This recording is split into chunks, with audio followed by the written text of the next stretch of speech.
মেয়েটি ব্যাঙটিকে যখনই বলল, তুমি বুঝো না এতে নিজেকে আমার কত অসুখী মনে হয়, তখন যুবকটি জবাব দিল, কন্যা, শেষ পর্যন্ত তুমি অধৈর্য হয়ে পড়লে।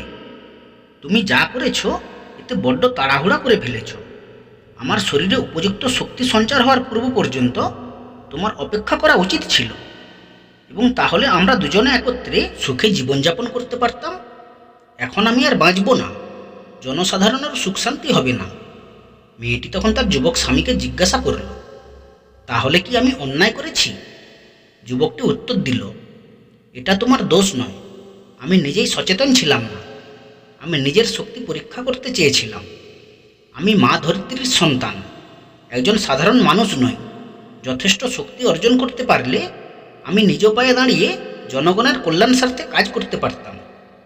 আমি এমন একটা জগৎ দেখতে চাই যেখানে দরিদ্র জনগণ ধনীদের দ্বারা পদদলিত না হয়। আমি এমন পথ বের করতে চাই যাতে করে আমরা সহজেই আকর্ষণীয় বেইজিংয়ে পৌঁছতে পারি এবং হান ভাইদের সঙ্গে আমাদের গরু ভেড়ার বিনিময়ে শস্যকণা পেতে পারি। কিন্তু আমি এতটা বয়স্ক নই এবং প্রয়োজনীয় শক্তি অর্জন করতে পারিনি। ব্যাঙের খোলস ব্যতীত আমি এখনও ঠান্ডা রাত কাটাতে পারিনি। তাই দিনের আগমনের পূর্বেই আমি মারা পড়ব। আর পূর্ণ শক্তি অর্জন করতে পারলে আমার জন্য যথেষ্ট উষ্ণ থাকত এবং আমি বেঁচে থাকতে পারতাম।